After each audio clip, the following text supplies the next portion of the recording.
Так, ассаламу алейкум ва рахматуллахи ва баракатуху. Василий Макарчук, а вы знаете, что 23 февраля, когда мужчины в Чечне воевали против Гитлера, Москва жгли в огне животных, детей мирного, там мирное население, да. Ну, конечно, вот именно 23 февраля, когда когда лучшие сыны воевали на фронтах, в Германии уже, скажем так, то советское правительство выслало не только чеченский народ, но и другие народы, войнахов, наших соседей.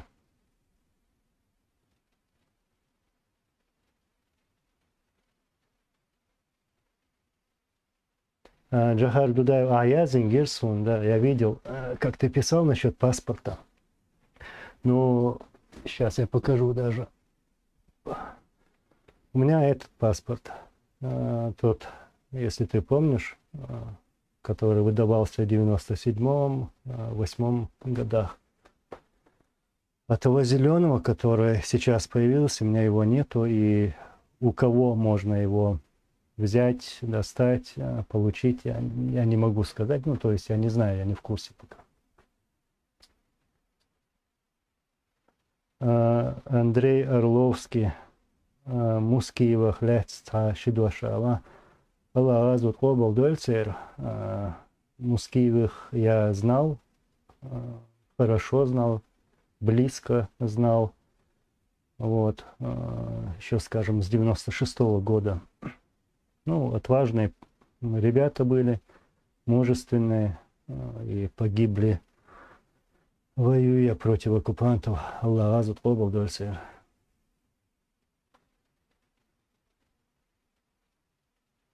Беслан Эльдаров, ну, спрашивай, постараюсь ответить, иншаллах.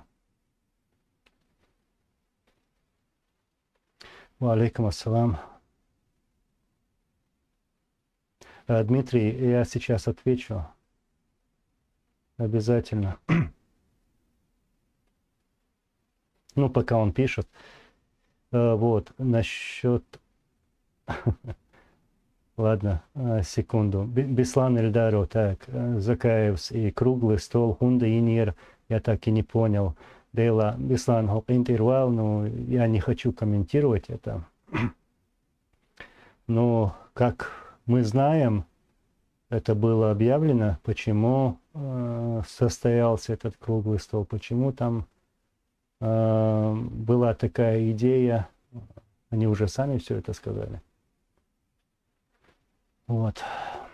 И насчет вопроса, Дмитрий, вот вы пишете, а по какой причине это было сделано? Ну, если вы имеете в виду выселение нашего народа, то я даже сам не могу понять, понять не могу, я имею в виду, что было объявлено, что якобы чеченцы сотрудничали с фашистами, немецкими войсками. Вот. Хотя это неправда, потому что ни один наш населенный пункт не был оккупирован или захвачен, не было такого факта. То есть мы сегодня так открыто, официально говорим, что немцев на нашей территории не было. Были бои вокруг, я могу долго об этом говорить, скажем, на севере от нас, на западе. Они пытались прорваться к Грозному, Грозный бомбили, как по рассказам, как я читал, в один день, говорят, сотни самолетов прилетали и бомбили Грозный. И Грозный пылал, весь наш заводской район горел, его тушили несколько дней. То есть они не смогли прорваться на нашу территорию. И поэтому мы смело можем говорить, что никакого договора или договоров с немцами у нас не было. Это неправда.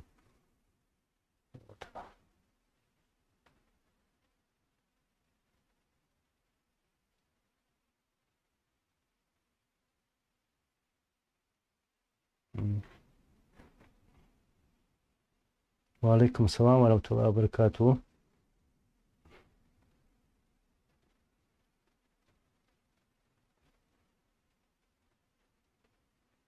Muhammad Technology Innovation. Ва алейкум салам, Muhammad.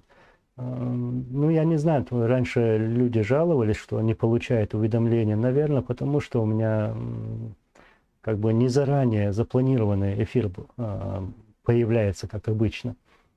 Поэтому если я это буду делать заранее, то тогда уже у людей будет появляться это уведомление. Наверное, скорее всего, поэтому.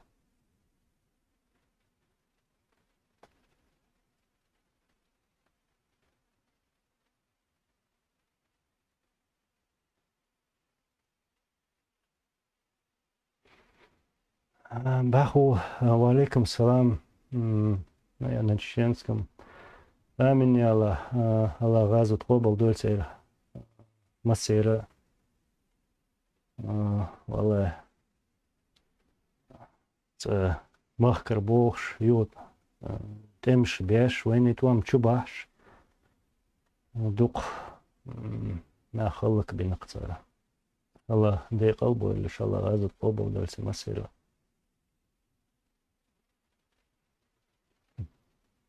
Алейкум салам, грузин. Ну вот я как раз не закончил в то время, потому что я пошел вниз. Дмитрий, насчет, ну и то, что вторая ударная армия Власова была предателями, то тоже говорят. Хотя все знали, что это не так, и что все из-за Власова. Ну ладно, Власов... Ну, если так судить, сколько перешедших на сторону немецких войск было, ну, из числа русских имеется в виду. Там были генералы, там целыми полками, дивизиями переходили, их пленили, сдавались. Много было предателей. И чтобы еще дополнить, что делали чеченцы в то время, то есть мужское население. Как я слышал от старших, они рассказывали, что все пытались, хотели попасть на фронт, рвались на этот фронт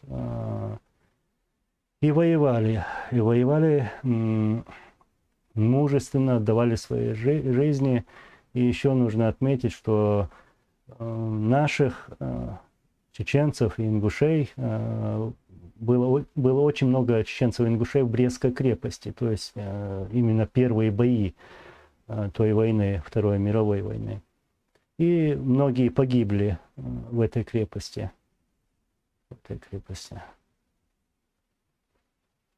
Я могу много называть имен. Хампашан Уродилов, пулеметчик, который убил сотни немцев из своего пулемета, потом он еще трофеи достал, потом еще он пленил немцев.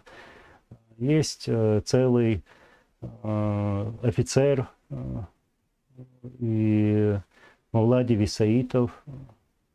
Он дошел до Германии, вот, участвовал в тех боях по взятию Берлина.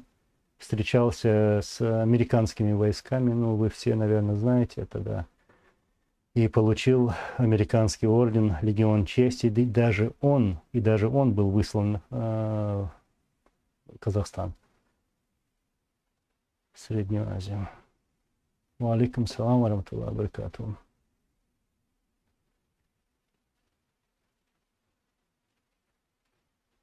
Citizen of Ичкерия, так, сейчас я прочитаю. Анзор, проводились ли сегодня в Скандинавии какие-нибудь мероприятия, посвященные выселению войнахов? Да, я сегодня был на таком мероприятии. У нас тут прошел митинг. Там были не только чеченцы, там были наши братья-ингуши, были азербайджанцы, были и другие были, присутствовали на митинге. Прямо перед российским посольством. И наши ребята сделали так, что напротив посольства, где мы стояли, звучал гимн Ичкерии, Очень много раз, кстати.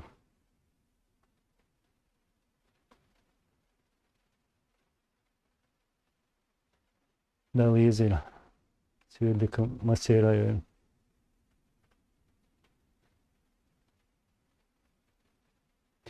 Просто человек, как вы относитесь к осетино-ингушскому конфликту? Ну, это конфликт, который был создан Кремлем, им было это на руку. Так что к любому конфликту или войне я, конечно же, отношусь негативно.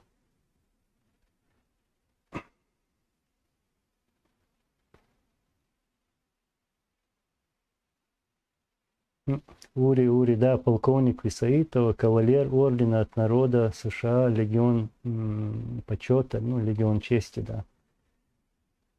Кстати, он мне является и родственником, Владимир Висаитов.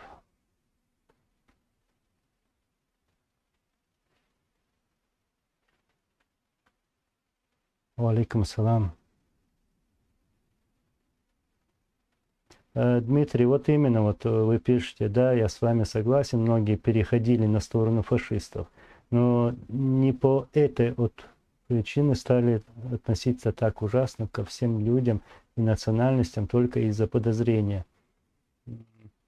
Ну, там как-то заиграно, придумано, как обычно это делают спецслужбы Советского Союза, России, это одно и то же для меня. КГБ или ФСБ или ФСК,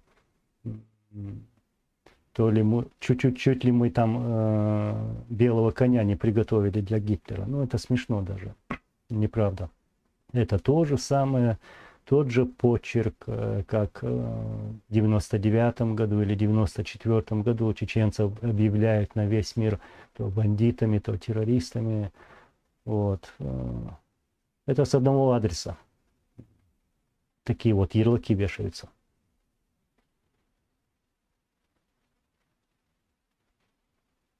Алейкум салам ва рахматуллахи ва баракатуху.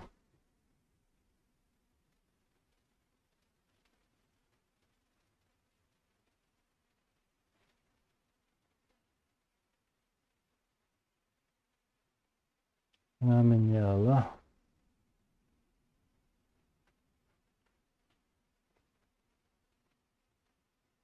Маршал Вито. Алейкум салам.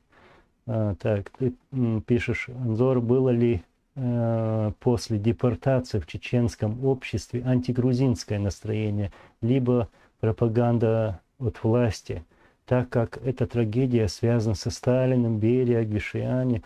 Я что-то не помню, чтобы мы так относились негативно в адрес наших соседей, наших братьев-грузинов. Не могу припомнить даже, чтобы я где-то это слышал даже. Мы, чеченцы, очень справедливый народ. И даже тот факт, что Сталин являлся там грузином или Берия, мы не можем обвинять в этом грузин. Нет, это будет несправедливо, неправильно.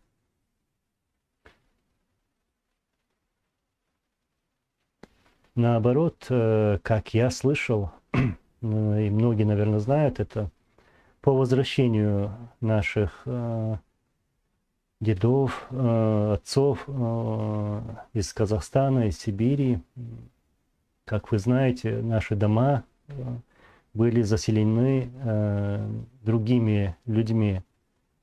Да, даже те же самые грузины, да. И, как я слышал, они, узнав, что чеченцы возвращаются, ну, добровольно, без каких-либо конфликтов, сразу отдавали эти дома. Хотя с русскими были проблемы, как я слышал.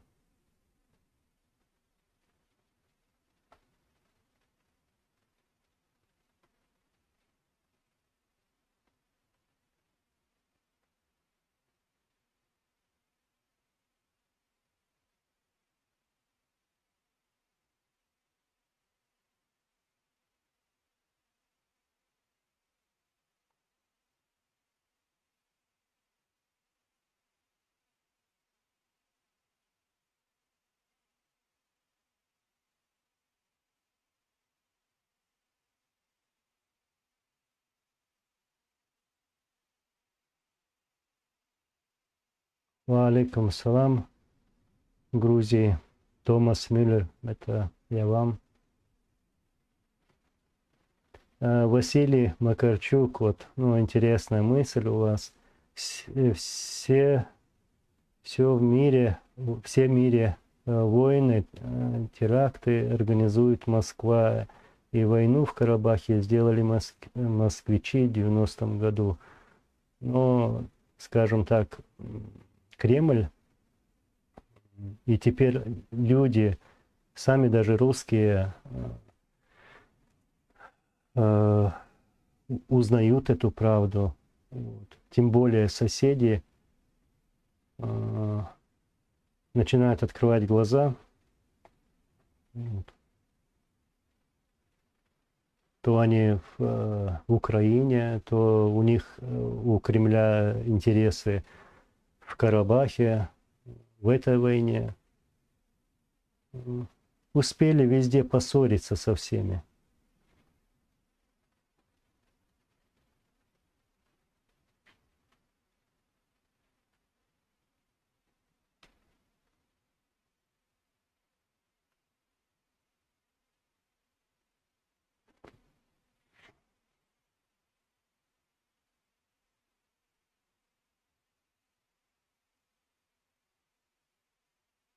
Анзор Рено, вот тоже то, что я говорил, ну, русские тогда устроили митинг в Грозном против возвращения чеченцев. Да, я тоже слышал об этом. И, как я сказал ранее, из домов вышли грузины. И евреи, у нас в республике тоже проживали евреи, они тоже оставили наши дома, чеченские дома. И даже я слышал, что они даже встречали эти эшелоны, которые возвращались с Казахстана, Сибири. Вот. И помогали с едой там, и так далее.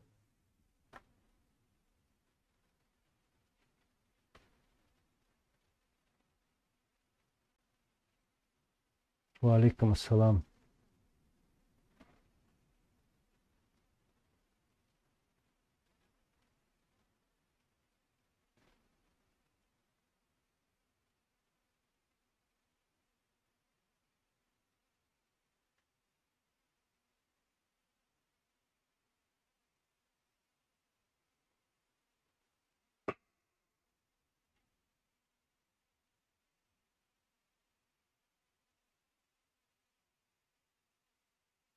Моусер Садулая, ва алейкум салам.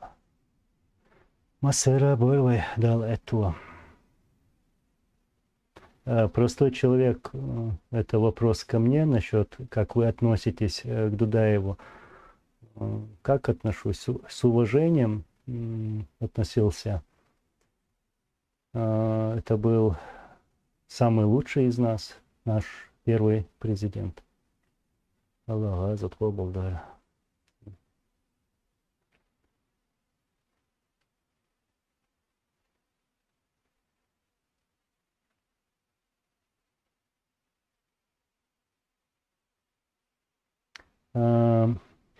Галеев тоже, сколько еще лет данная тема будет обсуждаться, как в трауре.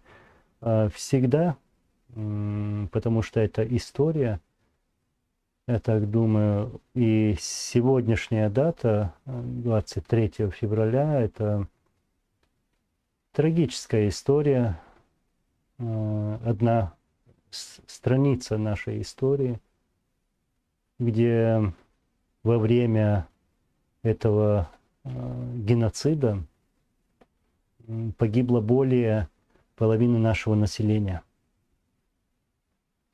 Более половины.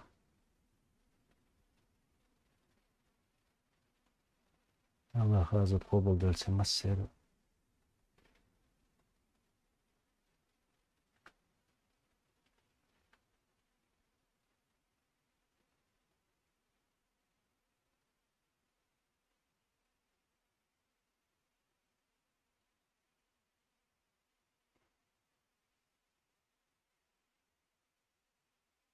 Утренний гоблин. Насчет того, что не чеченцы воевали. Ну, ты, наверное, про Грузию, да? Вот именно те, которые батальон «Восток», это самые плохие предатели. Так что так.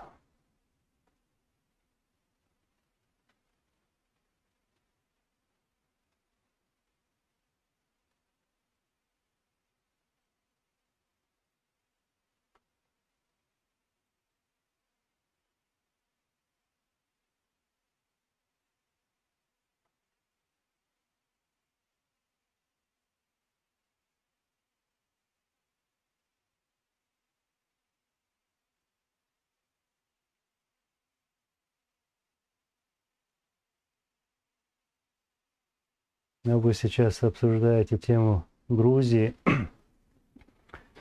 Да лучше перевернуть эту страницу тоже.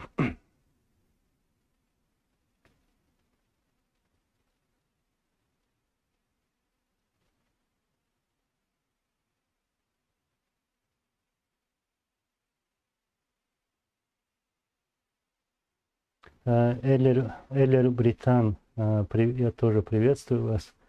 Насчет, правда ли, что Микоян просил коммунистов об возвращении войнахов на свои земли? Ну, если честно, я не слышал это. Может, у наших историков есть какие-то факты, но я про это не слышал.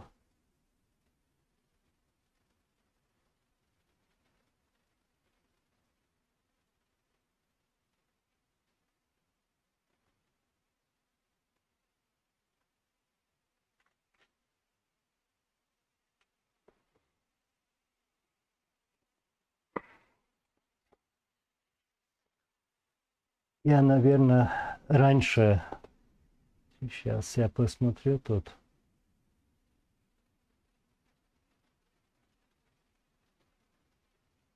Ну ладно, отвечу на этот вопрос. Брэд Питт, валикум салам. Ваши, какое ощущение у тебя было, когда ты услышал о шахаде Аслана? Что у тебя было в голове?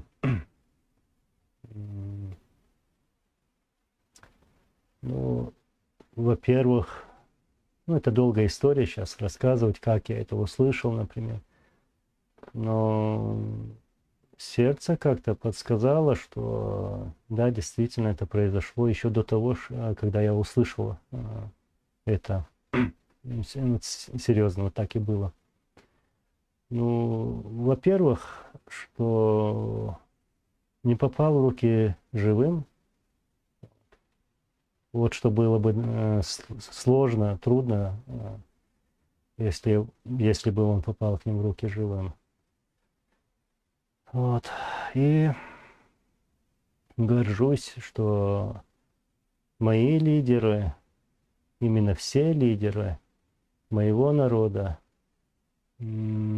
погибали во время, в то время, когда они воевали против оккупантов. Именно все отдали жизнь вот так.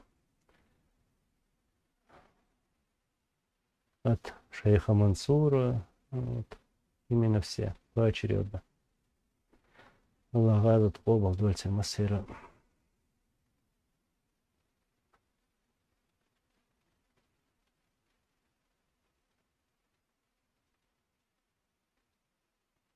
Citizen of HK насчет... Сегодня в сети появилась видеосъемка, как в оккупированной Ичкерии кем-то улица Трошева переименована на улицу Гилаева. Ну да, я видел эти съемки. Да, придет тот день, когда эти улицы будут переименованы. Иншаллах.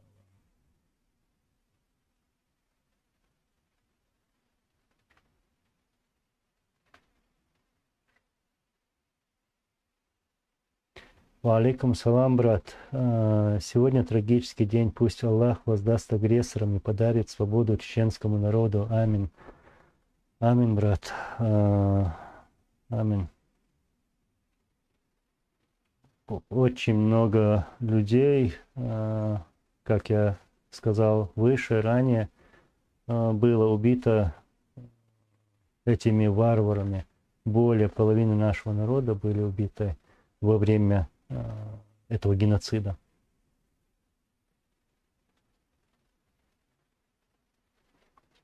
Ну, кстати, насчет этих событий. Как-то мне знакомая журналистка подарила эти фотографии. Это во время раскопок селения Хайбах, в котором были сожжены чеченцы 23 февраля 1944 года. Вот эти останки чеченцев. Так, чуть быстро покажу.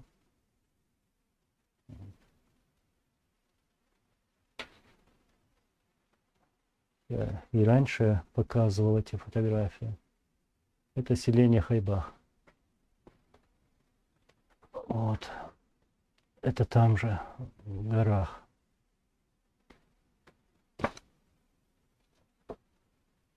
Вот еще.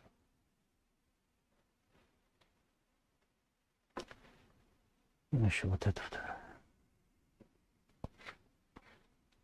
Людей загнали в конюшню, подожгли ее. Там были старики, женщины, дети.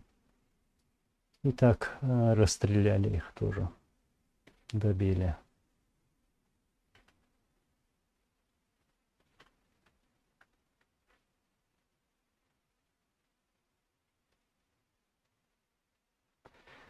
Так.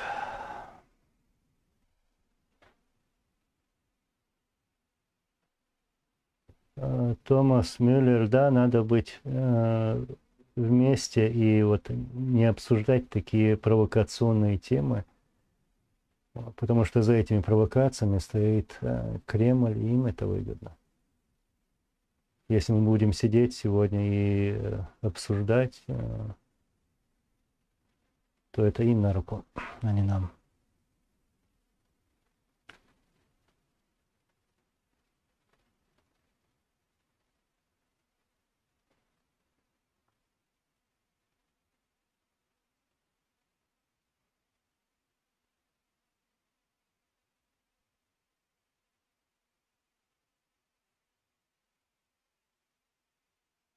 Борс, алейкум салам. Что скажешь насчет Тимура Тамерлана, который покорил Чечню, Ингушетию, весь Кавказ, хотел узнать, это правда или нет? Ну, как мы говорим, они, Тамерлан, его войско, убило очень много чеченцев, наших братьев, соседей. Были эти бои, мы не покорялись, мы воевали. Чингисхан, Тамерлан, кто только у нас не был.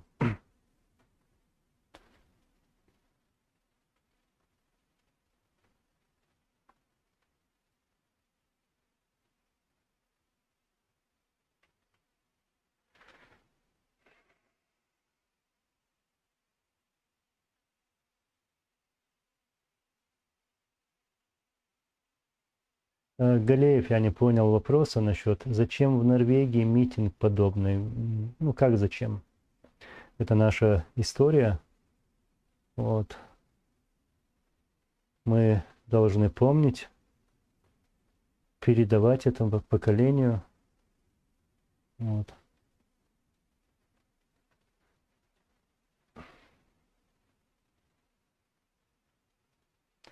Citizen of Ичкерия, Анзор, правда, что Аслан знал суру Ясин наизусть? Ну, я не был рядом с ним в последнее время. Но я тоже слышал это. Кстати, я даже выкладывал видео, где он читает суру Ясин. И как я знаю, как он сам говорил, Он каждый день, каждое утро, каждый вечер сидел, учил арабский язык, Коран.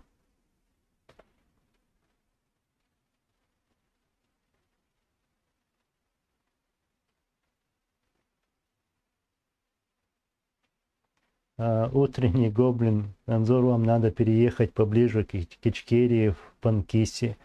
В Грузии вы у себя на родине. Я был в Панкиси, я был в Грузии. Это 2010 год, кажется, если я не ошибаюсь. Ну, честно скажу, что когда я побывал там, у меня было такое же ощущение, что я на своей родине. Мне очень понравилось вот, видеть своих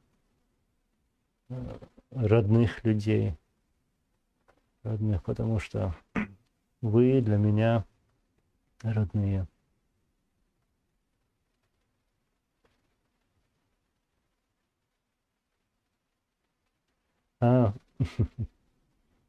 Акраман, это не флаг. Это не флаг. Флаги.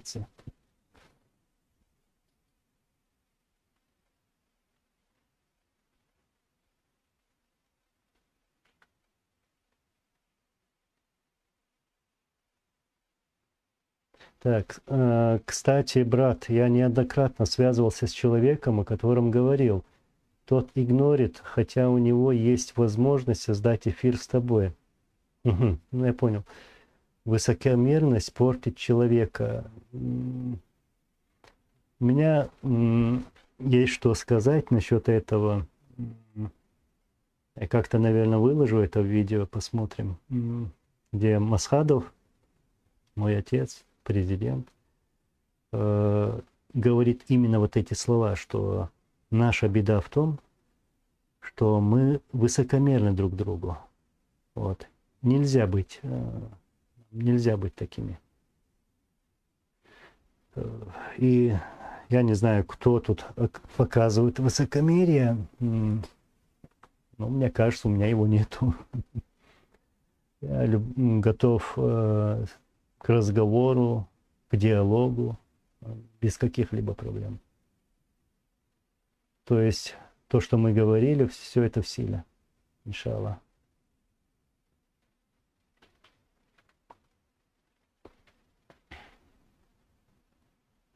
Галеев, митинг, попытка докричаться до людей. Митинг на английском языке это встреча. То есть мы встретились и будем встречаться, и никто не остановит нас. И мы должны встречаться.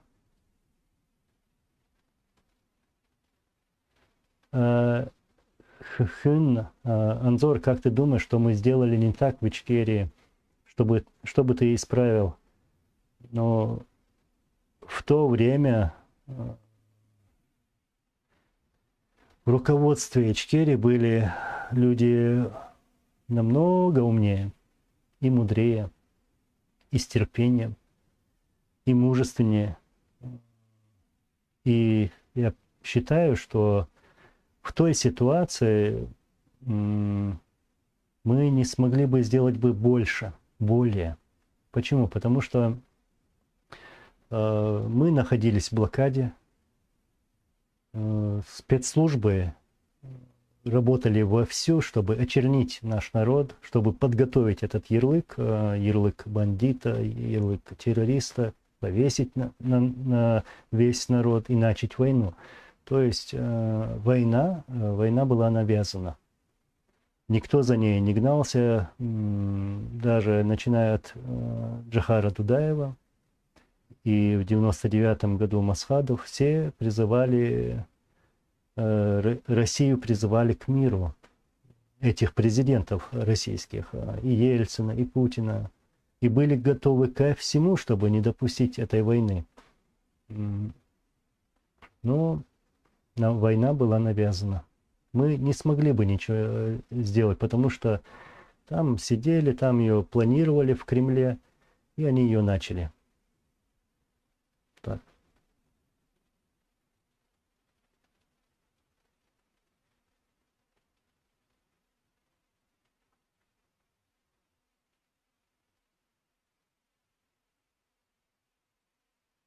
Citizen of HK насчет суры. Один наш брат говорил, что лично слышал, как Руслан прочитал перед ним суру Ясин наизусть.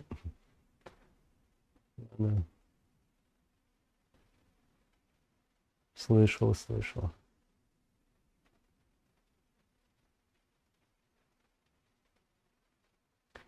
Галеев, книги, документы, фильмы, историю передали всю информацию уже, поэтому я и не понимаю, зачем на улицах Норвегии митинг, потому что мы здесь находимся временно, мы находимся здесь и в Норвегии, и в других странах по всему миру, в Турции, везде. И где бы мы ни находились, это наш долг встречаться. Это не то, что мы там вышли на улицу, нет, мы помолились, сделали дуа. А то, что книги, документы передадут, ну это ясно, но самое важное, чтобы мы могли встречаться, мы люди, вот вспоминать эти события, вот делать дуа, например, это очень важно, я считаю.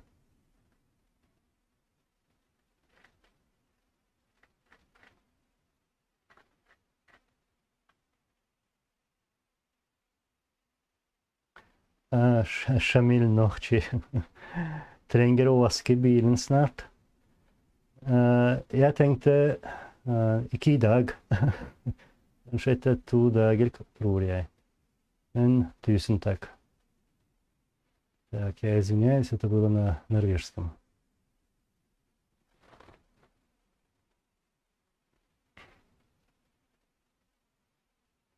Баху насчет бейрак шуй сунамцаха фельдж дикам хердер и символика иштиаржош фельдж дик хердер.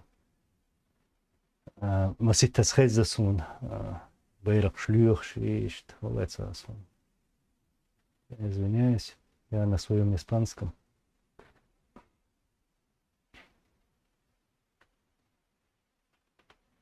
Сейчас, секунду.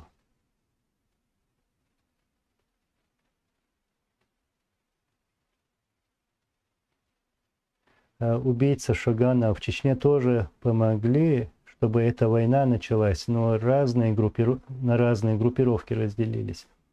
Ну да, были недовольства, вот, мы разделились, это факт, мы же не отрицаем это. Но это мелочь, несмотря на то, что делалось в Москве.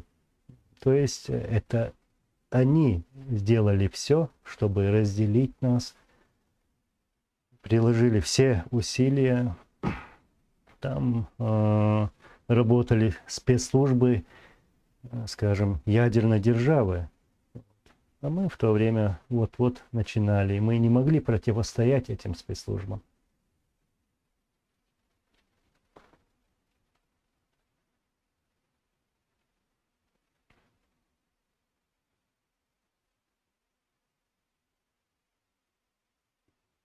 Анзор, как просто человек, Анзор, как думаете, каждый уважающий мужчина должен стоять за свою землю и свободу? Конечно, каждый человек должен уважать остальных людей, всех, и соседей, свой народ, свою историю, свою землю и свободу, как ты написал. Муслим Баркин, что ты думаешь о том, как отмечали 23 февраля в Чечне, да, скажем так?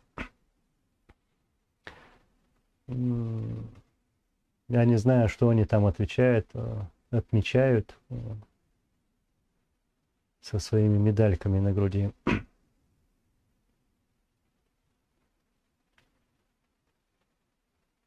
Галеев, вы сами не верите в слова, что вы находитесь временно в Европе. Вы хотите там быть навсегда. Почему навсегда? за все эти 20 с чем-то лет я никогда не сомневался, что вернусь на территорию своей республики, на свою родную землю. Вот. И никто не заставит меня вот думать по-другому. И то, что мы здесь находимся в Европе или в других странах, мы тут временно.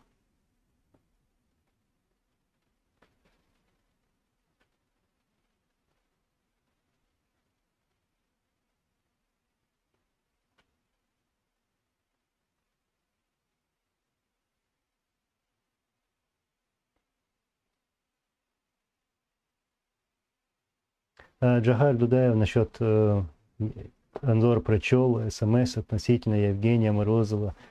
Да, я прочел. Это я просто для поднятия своего настроения. Вот. Сегодня целый день мотаюсь, работал, и вот решил вот пару сообщений написать, как я сказал, для поднятия настроения. А так я понимаю, о чем ты. Иншаллах, сделаем.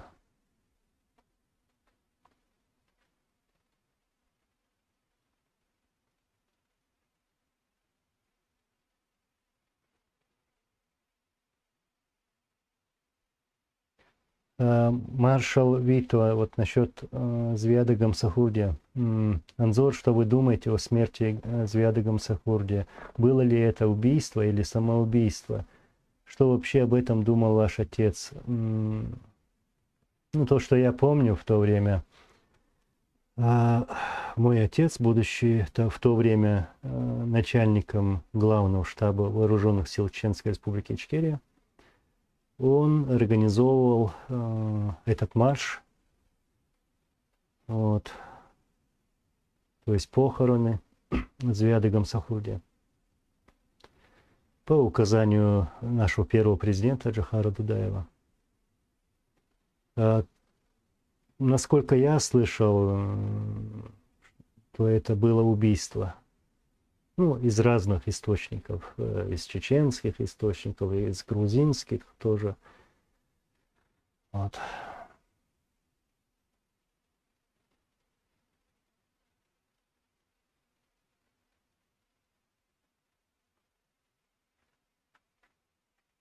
Галеев, насчет паспортов. Когда мы вернемся, а мы обязательно вернемся, вот вернемся с этими паспортами. Иншаллах.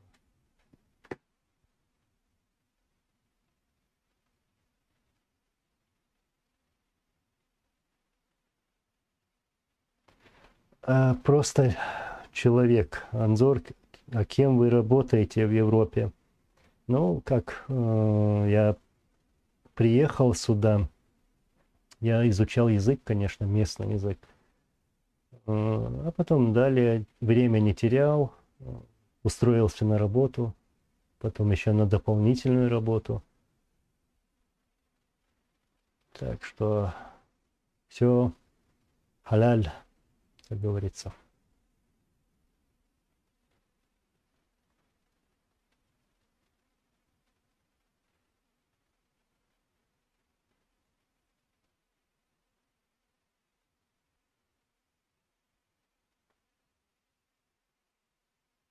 Лилия Гер, молодцы, что организовали митинг в Норвегии. Да, было очень приятно видеть и своих, и других людей, хотя для меня они все свои, которые сегодня были на митинге, знакомые наши. Но я говорю, что не только чеченцы были на этом митинге. Стам Танзор, 99% боты и тролли. Ну, я знаю, я вижу это насквозь. Я понимаю. Алейкум салам.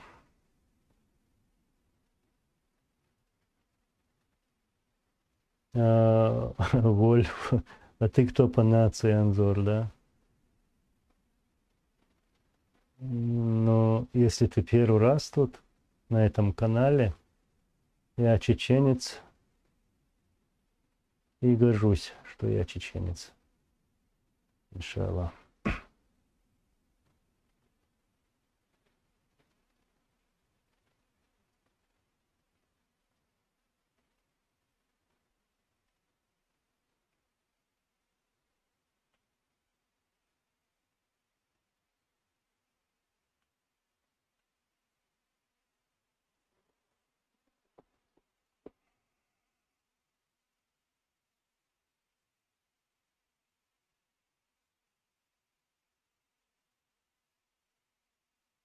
Бесстрашный хомяк, вот, ну вот интересно, да?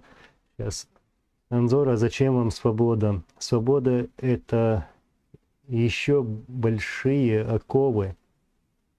Ну, я не понимаю мысль твою, но свободу, которую мы хотим, например, наш народ, это чтобы быть уверенными, что не придет такой день, когда нас депортируют в очередной раз. То есть это даже неправильное слово депортация. Депортация бывает, там человека выдворили из страны, это депортация. А тут геноцид, насильственное выселение там, с издевательствами, с пытками, убийствами.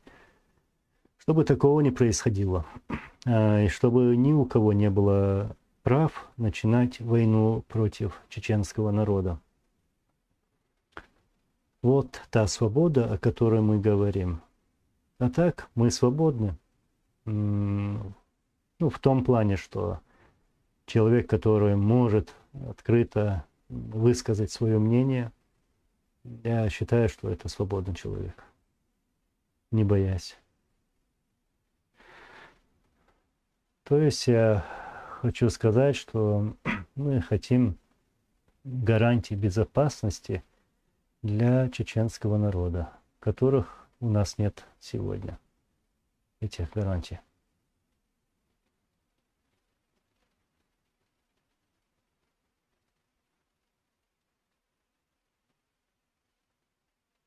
Валикум салам, вульпес инчульта, или как это прочесть.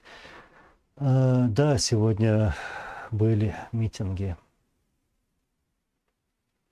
Ну, насчет других стран я пока не знаю, я только что вернулся после встречи, недавно вернулся, не успел даже просмотреть. Исмаилова Фотини. Анзор Бюстик Хил, Анзор Войнов Чуаберт Мацхирбу. Ведет ли работа в этом направлении ради будущего нации массового интердоу цадиза? Я сейчас на чеченском. Делрезка бюст, дера масера йоэл, бюстик масера хил. Барт хельчам хаз хельдер, дик хельдер, и барт пух ваша, духнах буанюа. И буху гельч, цабах гельч, валлахи, ца кигер милс, кигер хумш, ад дит мегштол хумш, ад дит мегердер, вая دير شي دوها الله دوها بو برت يخومش دا دوخه يخومش دا صداخ شاويغا انصاوي ويخلدك خدو ويغوشي تا هم اوتل شا تا هور نشا تا لقرخيت проблем خيت قصون وي ومتا وي شاويغ تا تيرو برت خير جديكم خير دار دا برت صعب بوربي مسيرة.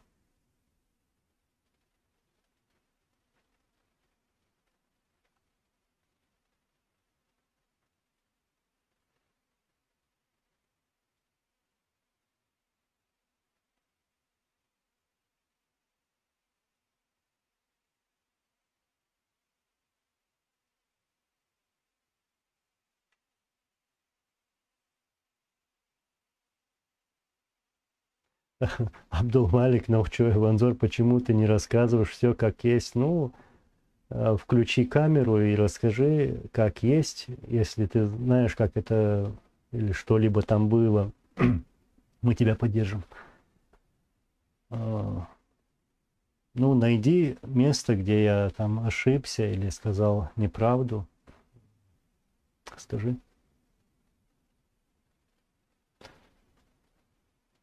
Ну, Анзор, Рено, вот именно, что Басаева заманил Кремль в Дагестан. Да, и это мое личное мнение, что это была ошибка, не надо было, но за этим стоял Кремль.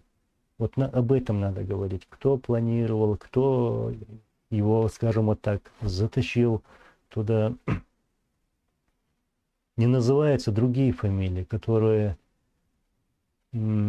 работали на Кремль, чтобы произошли эти события в Дагестане. Вот об этом надо говорить, а не про Басаева.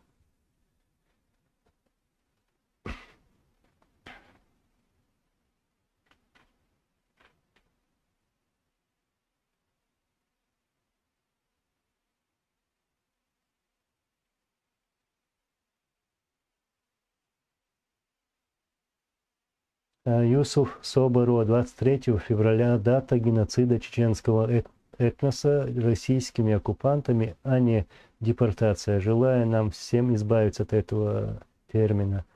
Правильно, очень даже правильно, я чуть выше говорил об этом, что это было не депортация, это был геноцид.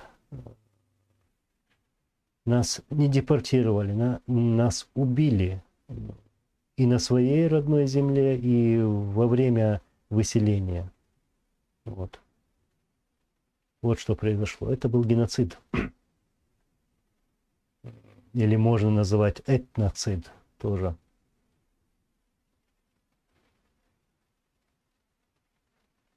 И я помню, как в 2000-е годы Европа, ну, скажем, весь мир уже признал это актом геноцида.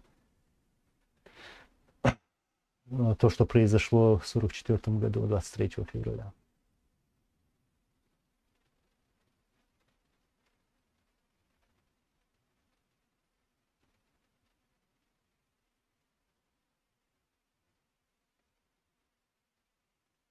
И насчет Юсуф Соборо, да, насчет персонализации. Опять же, поддержу, что это, ну, сталинская депортация, да, это... Нет, почему? Чей был Сталин, да? Сталин – это руководитель такой державы, Советского Союза. Вот. Он был в Москве, он был в Кремле. Вот. С этого адреса у нас и бывают эти проблемы, убийства, войны оттуда. А фамилии меняются. Как ты пишешь, вот там Сталин, потом у нас еще был Ельцин, Путин сегодняшний тоже уйдет в историю. Иншаллах.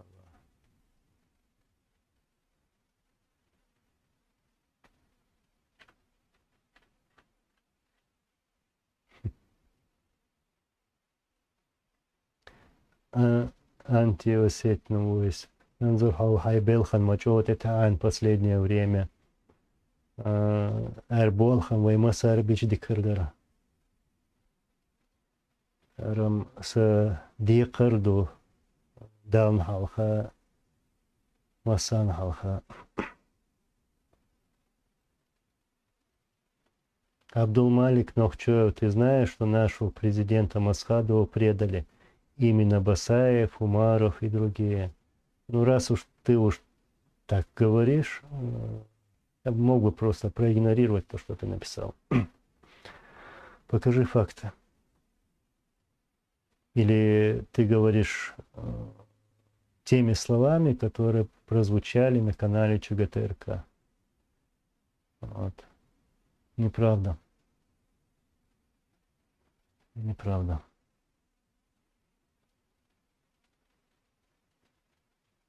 а дальше я тебя проигнорирую. Просто человек, Анзор, ваше отношение к Басаеву, он для вас национальный герой. Он чеченец, который воевал против оккупантов.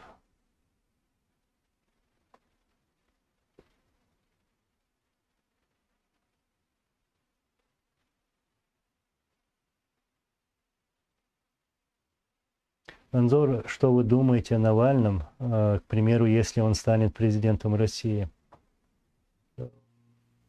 Я очень надеюсь, хотя мало верю, что если придет другой президент вместо Путина, политика не изменится. Если у нового лидера хватит смелости, мужества, вот навести порядок во всей этой ситуации, которая была, что натворили вот Ельцин, Путин и другие, чтобы очистить это, то я буду считать его справедливым человеком. Я считаю, что будь это Навальный или другой человек, он должен судить тех людей, тех преступников, которые совершили вот эти непростительные преступления по отношению к своему народу, по отношению к другим народам. Но мне особо не верится, если честно.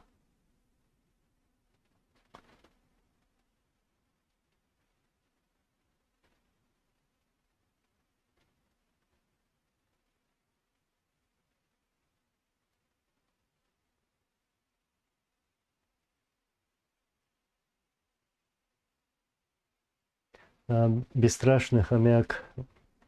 Анзор, ведь Чечня за всю свою историю свободной была только 3 года. С 96 по 99 год. И если удастся отделиться от русских, не принесет ли эта свобода еще больше крови и боли, так как Чечне придется все начать с нуля? Ну, нет, если бы нас оставили бы в покое в то время, в 96-м году, например, если они смогут оставить нас сегодня в покое, мы сможем жить лучше, чем живут люди в России. Намного раз. Вот. Вся проблема была в том, что Россия всегда провоцировала вот это конфликты, войны. Как я говорил ранее, они готовились к войне, у них всегда в голове война, где бы что-нибудь спровоцировать. На этом делают деньги, на этом приходят президенты, как пришел Путин, например. Лишь бы нас оставили в покое. Как я всегда говорю, пускай построят вот двойную, тройную китайскую стену между нами, если хотят.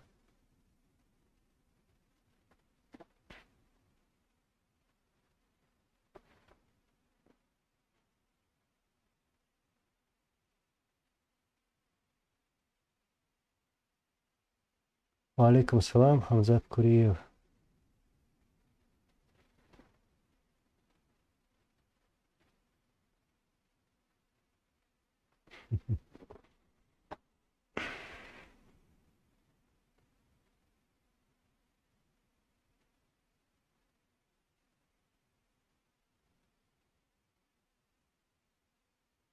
Я пытаюсь вот быстрее пройтись.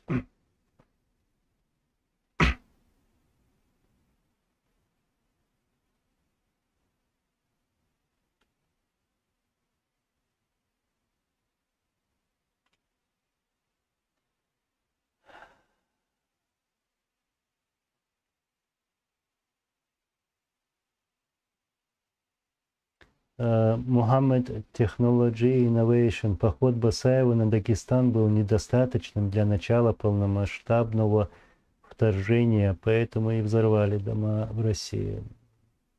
как раз когда я читал, я об этом и тоже подумал, что действительно они как бы вдобавок уже взорвали свои дома, начали взрывать. Представьте, там в Рязани у них это не получилось, и в Рязани погибли бы люди. Вот. То есть им нужна была война. Если бы вместо Басаева был бы другой человек, то все равно война началась бы.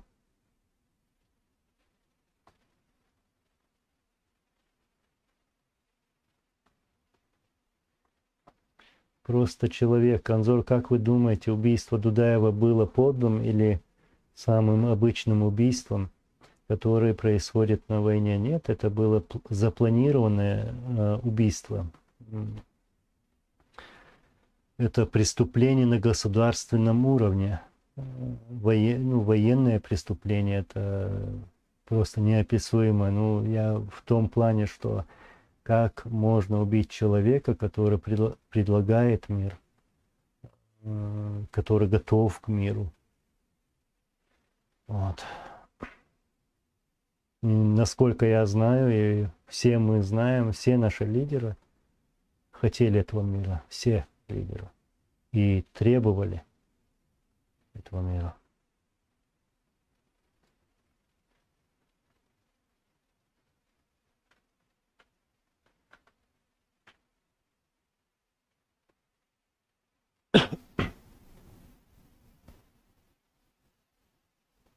Алейкум салам ва рахматуллахи ва баракатуху.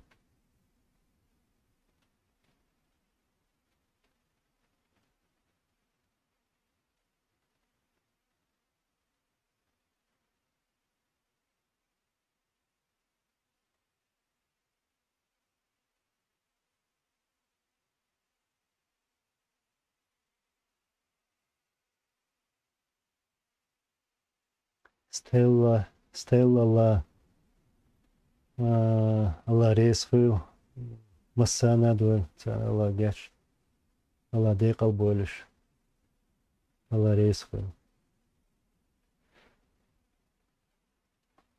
Абдулмалик Нохчуев, Анзор, я готов с тобой лично поговорить. Без проблем. Без проблем.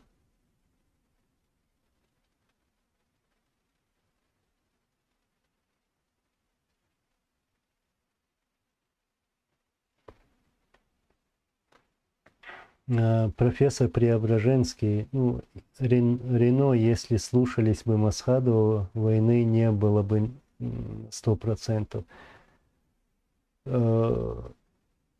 Я опять же скажу, что Россия все равно бы начала бы эту войну. Она была запланирована еще в 1996 году. Это если вспомнить слова их депутатов и генералов, к примеру, Лукин, который говорит, что вот мы вернемся через 5 лет, Россия крепнет и покажет. Те же самые слова в таком же тоне сказал Александр Лебедь. Якобы он вернется в Чечню с волкодавами. То есть война была запланирована.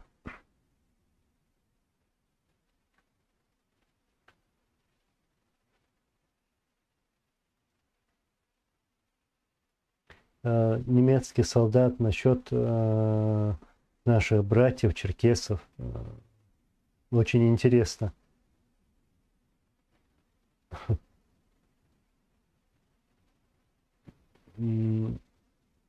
Черкесы наши братья, и у нас очень хорошие отношения с нашим братским народом.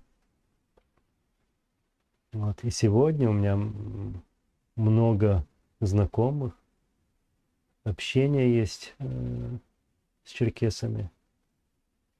Конечно, я за единство на Кавказе, единство всех народов. Это сделает нас сильными, это нас спасет от каких-нибудь будущих провокаций, а они будут, пока в России находятся такие люди и проводят такую политику. Вот.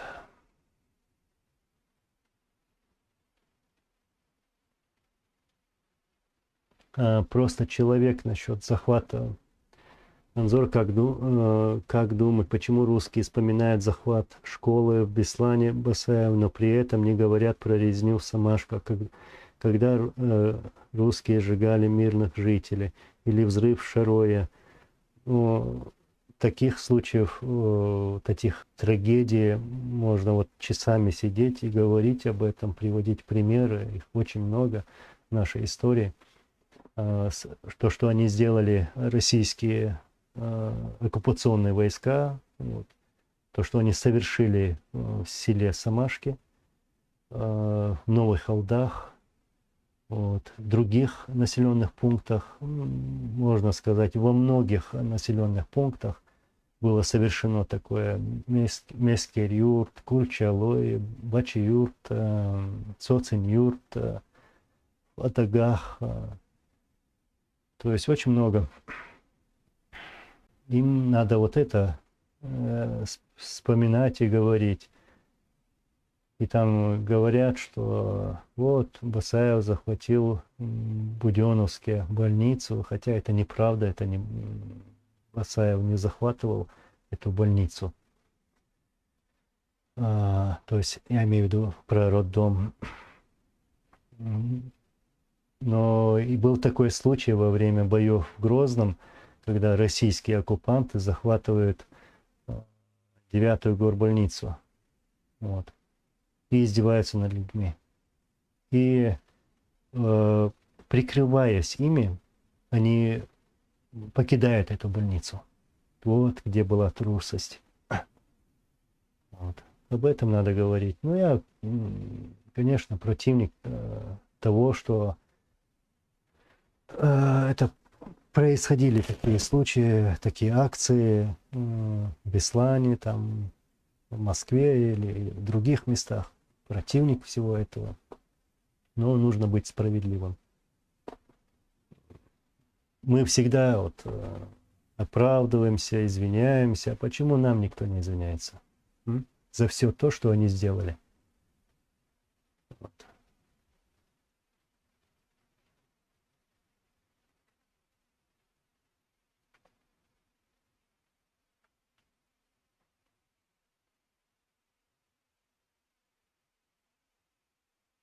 Чечня не Россия, Анзор, Байрак, Азеловой. Дела, Ассай, Байрак, Маяци. Саваш, Байрак, Яци.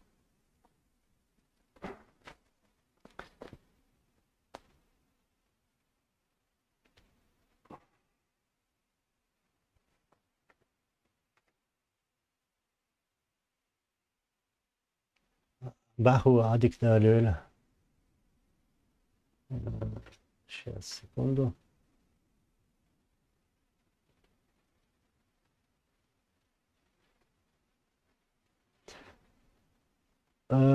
Зазам Чедишлишвили. Анзор, скажи, пожалуйста, если черкесы, адыги, ваши братья, почему на войне не помогли чеченцам?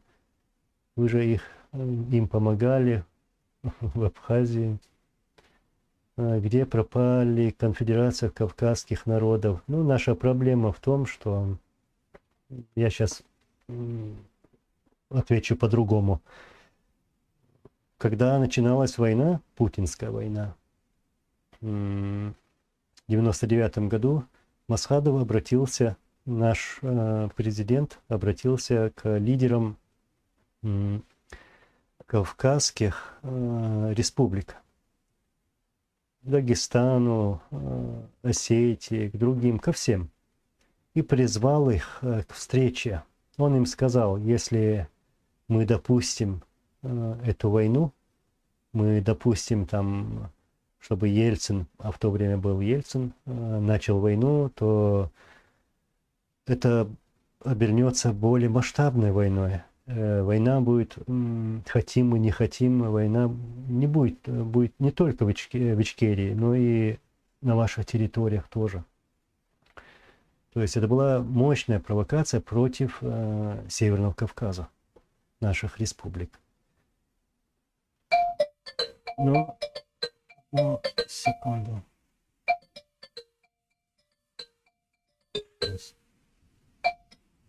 Вот.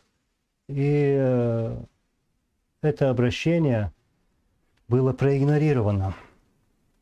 Если в то время лидеры этих кавказских республик отозвались бы, то, я думаю, какой-то шанс был бы.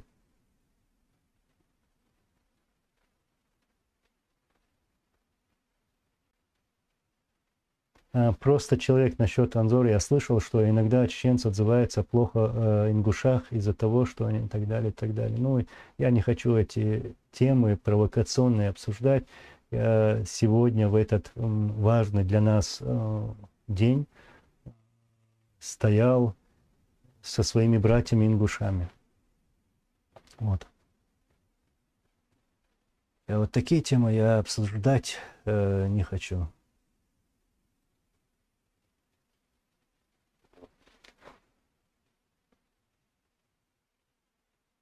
Виталий Шабан: пытался ли Путин договориться с Масхадовым, пойти на уступки и остаться в России на взаимовыгодных условиях? О таких попытках я вообще не слышал, не знаю. Путину была нужна война. Были посылы такие, скажем, сообщения были переданы Масхадову, нашему президенту. То есть говорилось о капитуляции, говорилось о почетном плене. Ему предлагали, Масхадову предлагались разные там шиковые условия. Вот.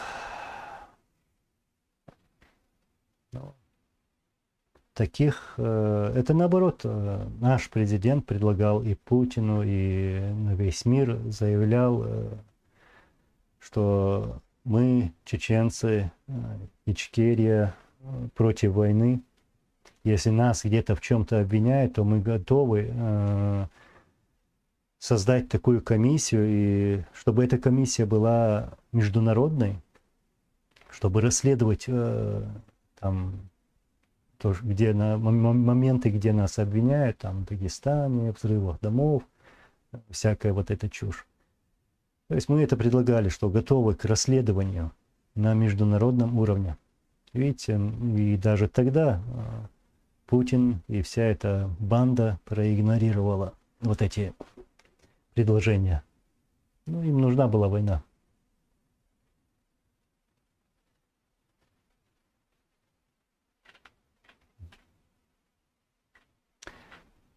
Я, наверное, медленно иду тут, но пытаюсь.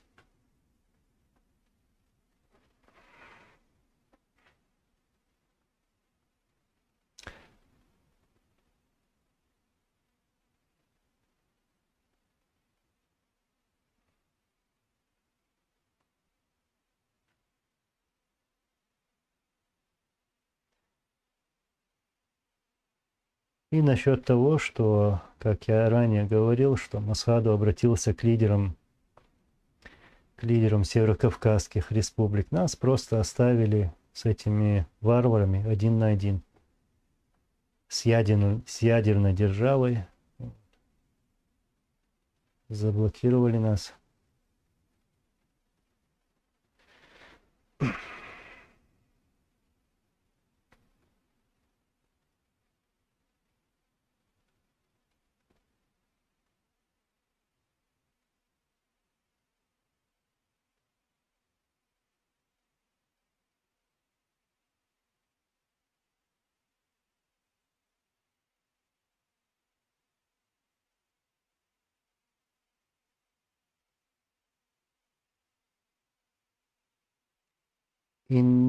Ингушетия, 6-й регион. Валикум салам, Саваш. Аменяла, да, борца Больвы. Вот именно, вот я пытаюсь всегда это говорить. Нельзя вестись на каких-то провокаторов, на их провокации, на их подлости. Цакам дуй, цавежри дуй. Ца лырдалди штукает сумша.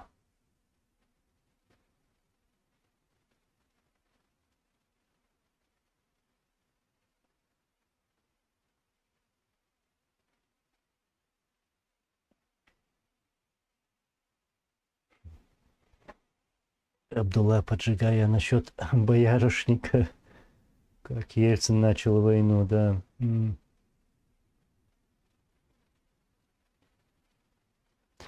Просто человек, извиняюсь, Анзор, если как-то оскорбил вас своим вопросом, просто было интересно. Да нет, ничего, спокойно отношусь к этому, все нормально.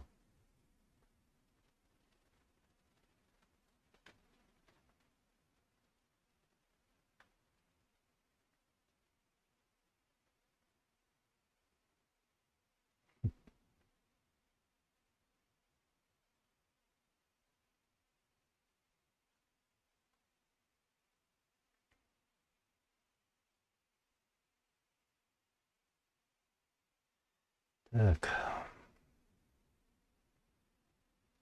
Ваха Схаса. Анзор, почему, заходя на канал, начинается российская реклама? Откуда я знаю, почему? Я не знаю, я даже никогда этого не видел. Вот.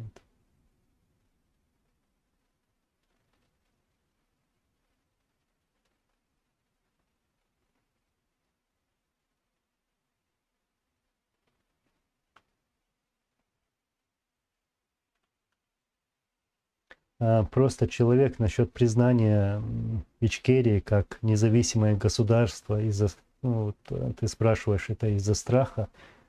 Да, это из-за того, чтобы сохранить отношения с Россией. Но если бы государство вот официально признало бы Ичкерию как государство, то заступились бы, можно так сказать, то это не позволило бы, наверное, чтобы там Ельцин или Путин начинал войны против чеченского народа. Ну, какой-то шанс, да.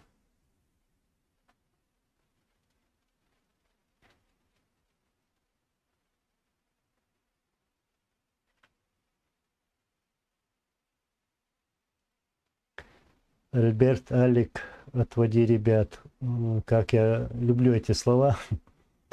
Макунахвар, Ламбад, Аиль. Аллахазут Обалдерсон. Анзор, просьба побольше выкладывать фильмы про нашу родину. Нохчича. Иншаллах, иншаллах.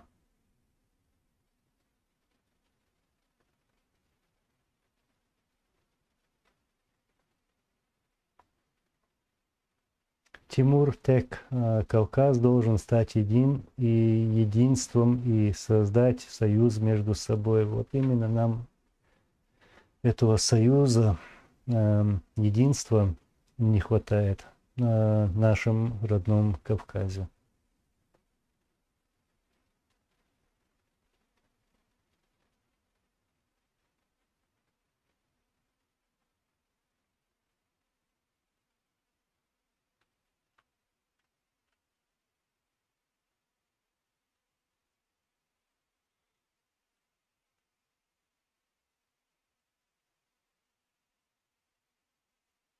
Александр, просто Александр. Ну, если мы натерпелись всего от России, если эта страна вот, убивала наш народ, то почему мы должны забывать то, что с нами сделали? Это трагедия, трагические страницы нашей истории. Это наше право простить, не простить, забыть, не забыть. Но, тем не менее, вот, честно, искренне, я вам от себя, вот, честно скажу, желаю мира. Если он будет у вас, он будет и у нас тоже.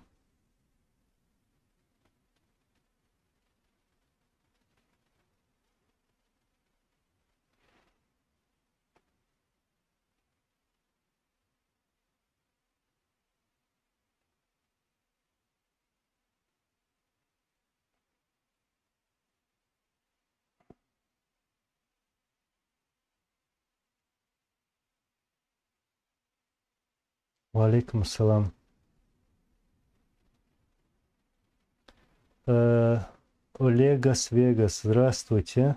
Так, вы пишете, я русский тоже. Посмотрит вас, послушаю. Конечно, добро пожаловать. С миром.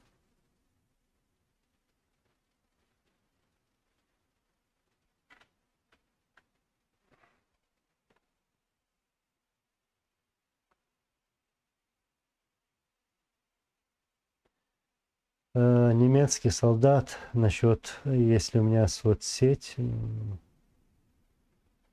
есть на Фейсбуке, например. Василий Долгтрев, Анзор, над чем сейчас работаешь? Давненько не было ролика, минут на 30. Ну, да, мне самому хотелось бы с одной стороны, но с другой стороны, понять сегодняшнюю ситуацию тоже, ну, надо помнить это. Поэтому я как-то и не могу некоторые моменты сейчас это выкладывать. Всему свое время. Даяна Кучкова, так, забыть значит предать. Ну вот именно. Поэтому мы не сможем забыть и не имеем права забыть это. Мы будем это хранить в себе. Вот. И будем ждать того дня, когда справедливость восторжествует. Иншаллах.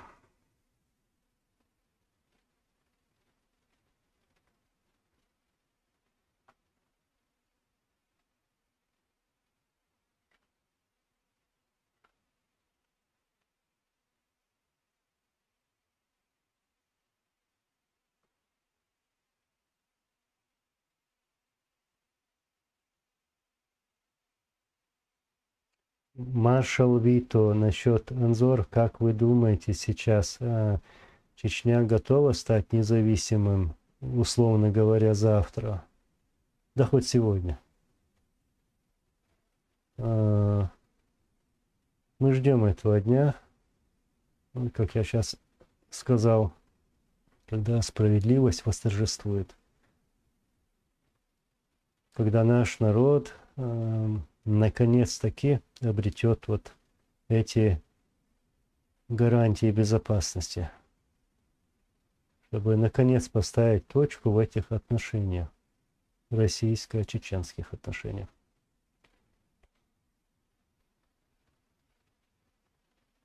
А у них сегодня развязаны руки, то есть сегодня, завтра, через месяц, через год они в любое время могут придумать что-либо там, какую-то причину, опять же, и начать нас убивать. Они могут это сделать. Например, им не нравится тот режим, который они там установили, например. И ни одна страна не сможет остановить их. Вот в чем проблема.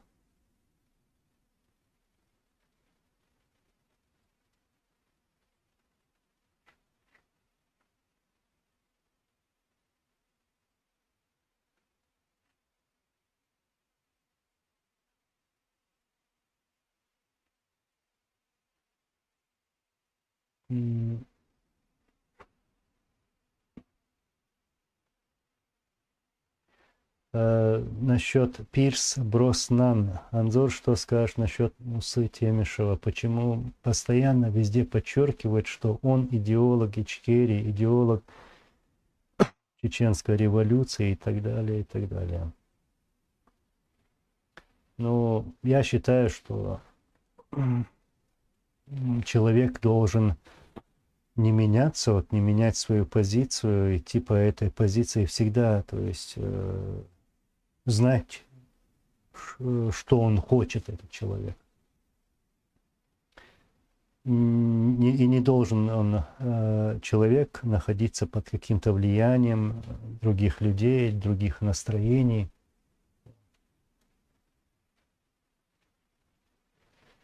Что я дохас.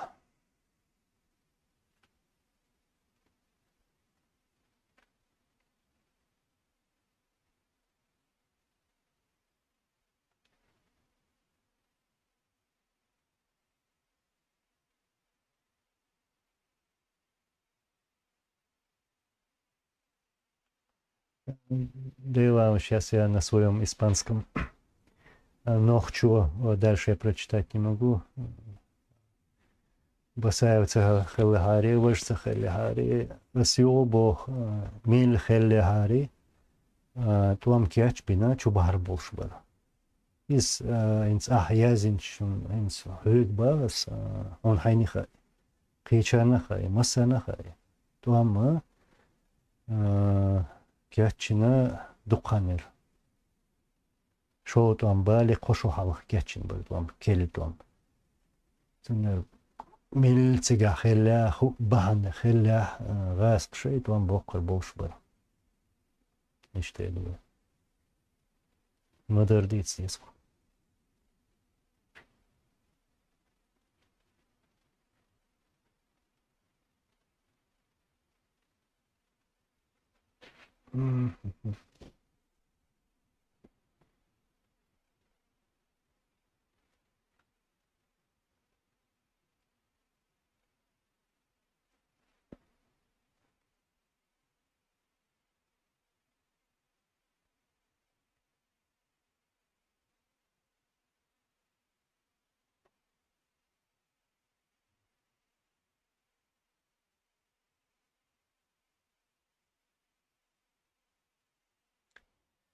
Так, насчет...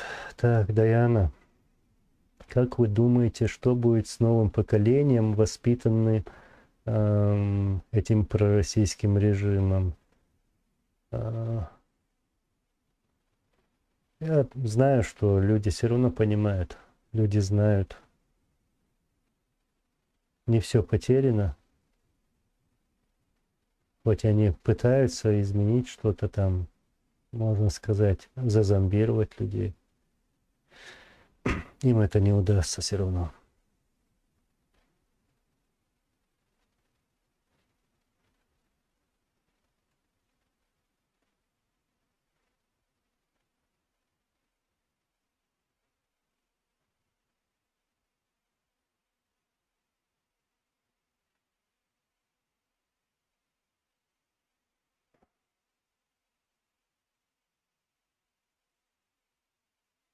Last day, да, вот именно такие мысли у меня были сегодня. Сегодня иду на митинг, на встречу наших людей. Вот. Ну, ты пишешь, какой мороз сегодня. Я представить боюсь, что потерпели наши предки. Вот именно вот в этих вагонах, когда их везли, всю нацию, всех людей через Казахстан, вот, через эти степи, как эти вагоны продувались холодом, ветром, морозом, как им было трудно.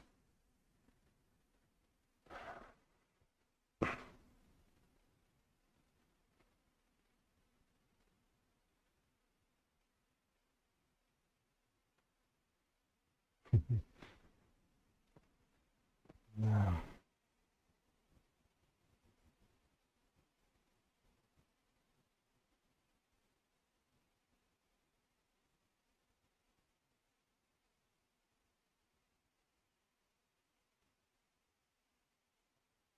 Юсуф Соборо, да, почти месяц эшелон нашли, и то, что мы уверенно можем сказать, ну, наверное, надеялись, что люди вот так будут умирать. И им приходилось вот на станциях вот закапывать их в снегу. как это, ну, рассказывают наши старики.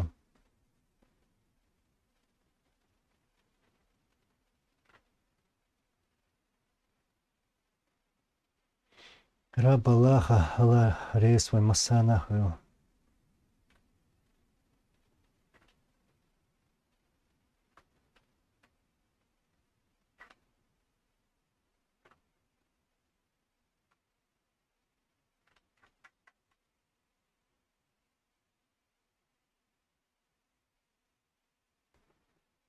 Так, что, завершим, что ли?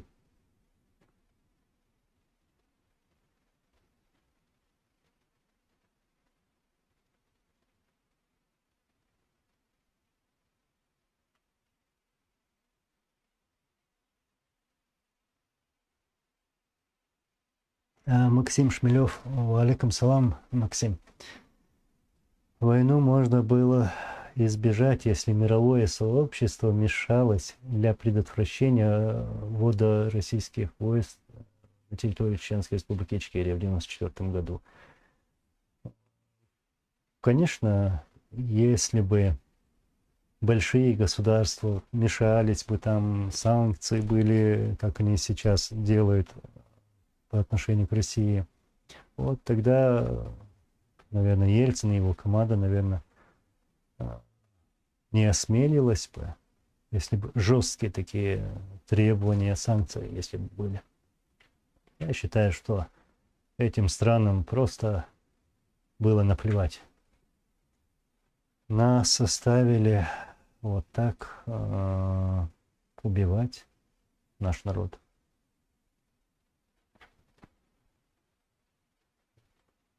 Хотя даже в то время наши лидеры, наши президенты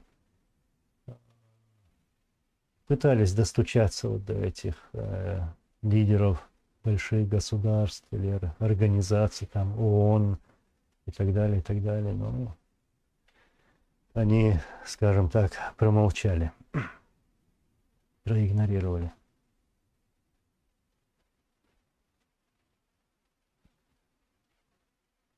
Александр, просто Александр. Всего вам хорошего, вам тоже всего хорошего. Но с Россией нужно быть вместе, пишите вы.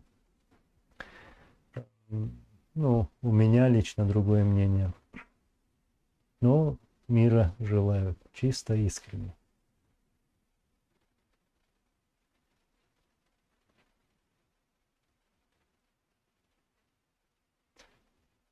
Валикум ассалам. Вегас, Вегас, несколько раз смотрел вас, слушал, анализировал, сегодня подписался. Спасибо. И буду рад общению. Если у вас есть какие-либо вопросы, то можно поговорить. Но если бы вообще мы видели бы друг друга, было бы еще интереснее, конечно.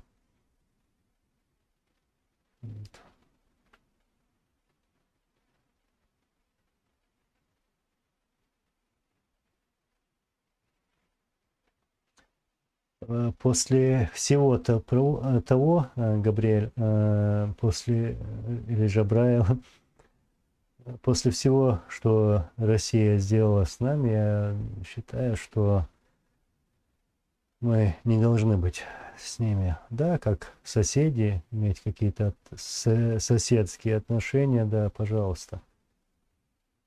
А так вместе нет. Хватило.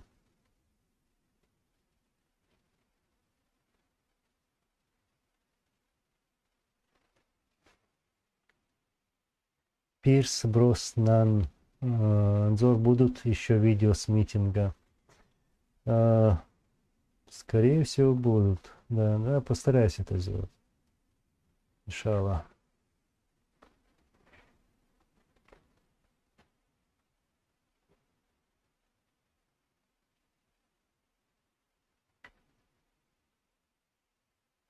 Утренний гоблин.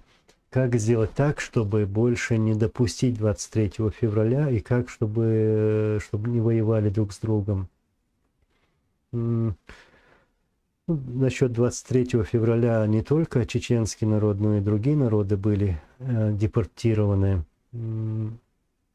наши братские народы. И чтобы не воевали друг с другом, единственное, что я считаю, что спасет наше единство, союз, как тут писали, на Кавказе наших народов. То есть мы, как хозяева нашей земли, и только после этого никто не посмеется там заигрывать на Кавказе или там провоцировать на Кавказе.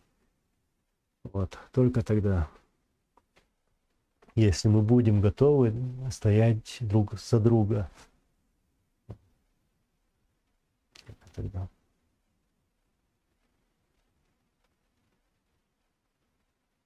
Утренний гоблин, Алария свой.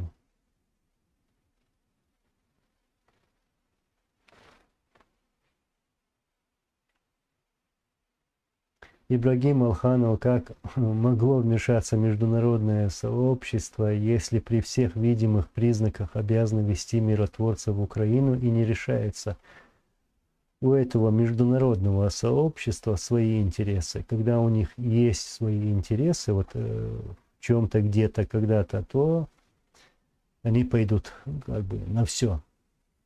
А если там чуть-чуть есть или есть, если у этого интереса нету, то они просто проигнорируют. Если там будет даже кровь проливаться, убивать людей, там, ну, даже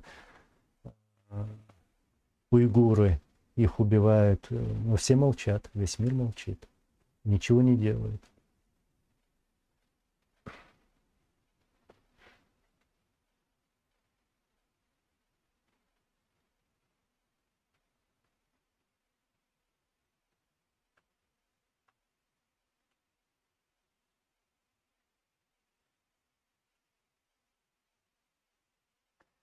Пирс Броснан, так, Анзор, азербайджанцы тоже были на митинге? Да, были. Наши знакомые, наши братья. Мы были вместе сегодня. Азербайджанцы, ингуши, другие, чеченцы.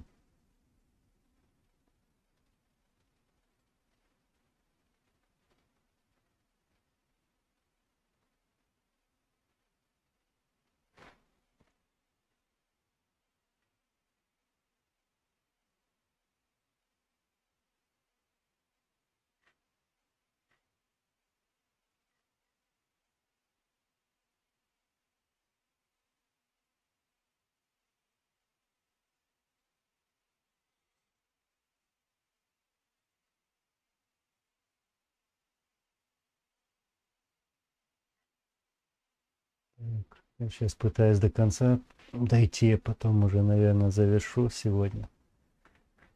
Вот, сегодня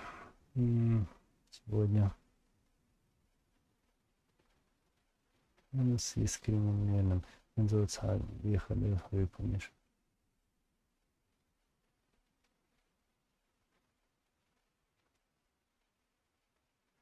Чечен Вульф, я извиняюсь, Собадыгич Цахайтарон.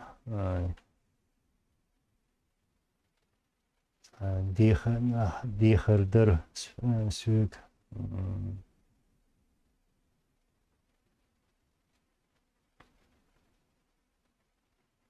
Citizen of Ичкерия.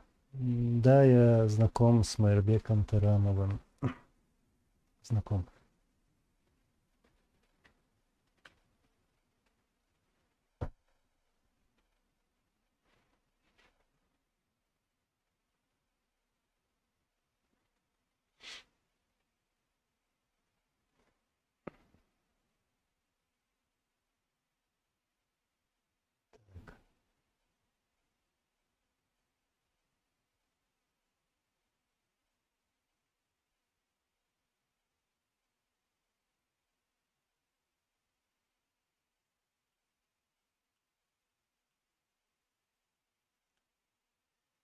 Ильяс Абдулкарим насчет Имарата Кавказа, да?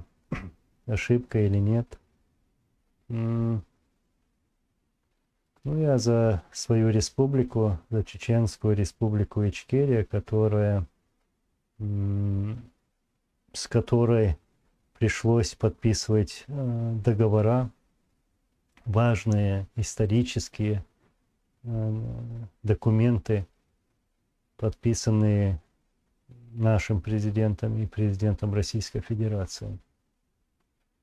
То есть в то время воевала Чеченская республика Ичкерия, а за союз на Кавказе, единство на Кавказе, я очень хотел бы этого. Очень.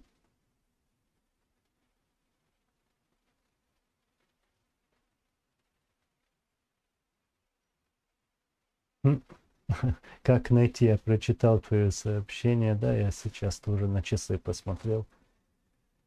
Арцевалуш Волошварсу.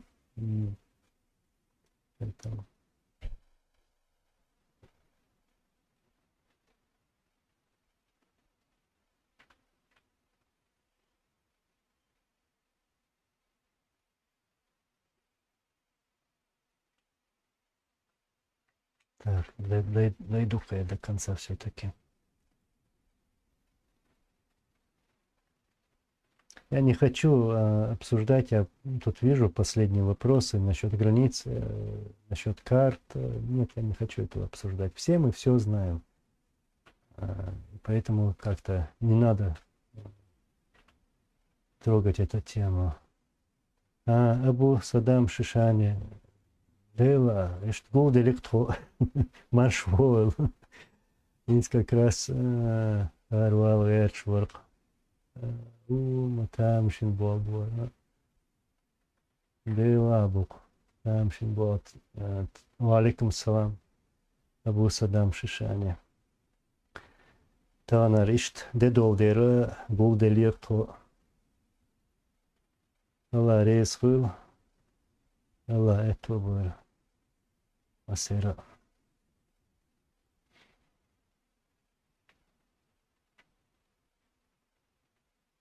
Citizen of Ичкерия, Анзор, проведите совместный стрим с Тумсо. Ну, я открыт для всех. И рад буду общаться. Вот.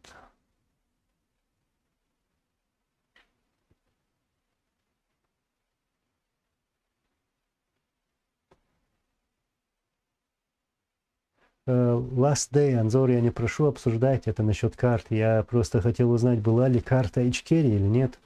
Ну, в то время, я как помню, у меня даже где-то есть эти карты, есть, но проблем очень много было. Ну, к примеру, даже у нас паспорта были, у нас деньги были, ну и не только карты.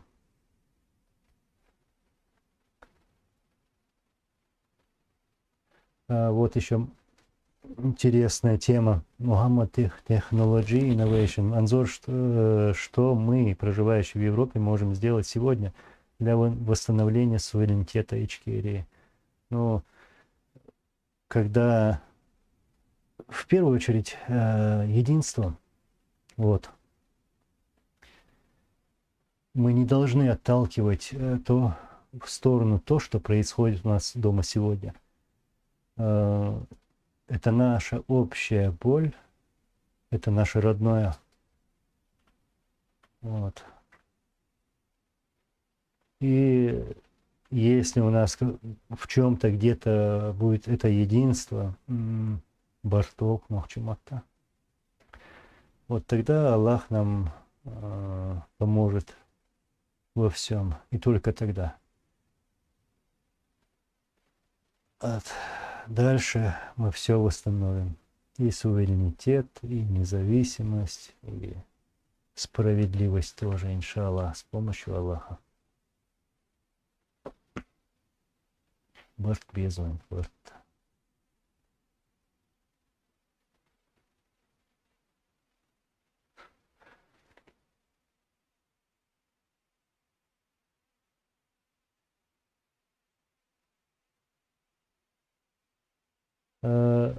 Валикум ассалам, это Карачаева, балкарцы, скорбим нашим братьям ингушам, чеченцам, 44. Мы тоже, Кавказ, да, свободен. Иншаллах будет всегда. Иншаллах. Спасибо, брат.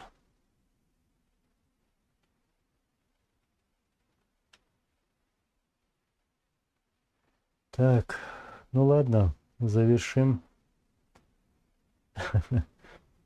Лучше быть ваххабистом, чем путинистом.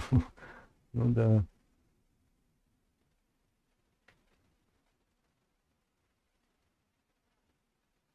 Бесстрашный хомяк насчет моих слов о том, что все восстановим, мол, вообще на чем они основаны. Ну, они основаны на том, что мы не сломлены. Мы не сломлены. Да, нам сегодня тяжело. Вот как я вначале говорил, против нас работают такие спецслужбы, вот спецслужбы ядерной державы. Вот. Представьте себе, а нам приходится отбиваться от них, пытаться что-то делать. Вот. Что мы не сломились, что мы живы, что идея жива. И ждем. Иншаллах, все будет, и справедливость восстановится.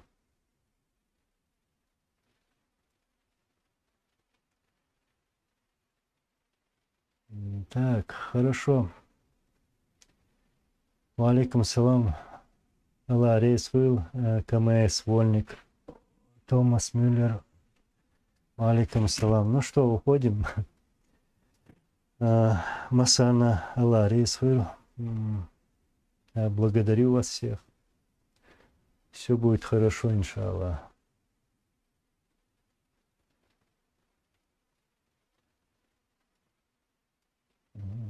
Тут уже про ядерное оружие заговорили, так что надо идти отсюда. Манна, Чечен, да, я вот уже давно тут с вами. Но, иншаллах, скоро увидимся. Еще раз хотелось бы сказать уже на своем чеченском, чеченцам, вы дакилан наш царь, бей наш, Аллах газут обал дөлсер масера дал декал больш масуа. Ишел споняхар бы, иншаллах.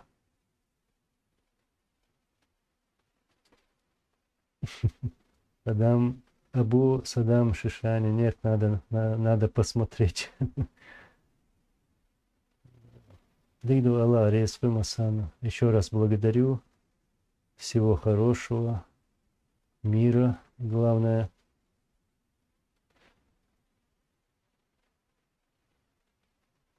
Просто человек насчет, да, срочно перевода, да. Ну, я принес соболезнования. Пусть Аллах помилует всех тех ушедших. Пусть, иншаллах, они будут в раю. Вот.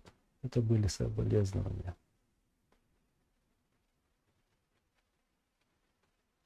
Аллах рейсхуль масан. Ассаламу алейкум ва рахматуллахи ва баракатуху. Амин. Амин.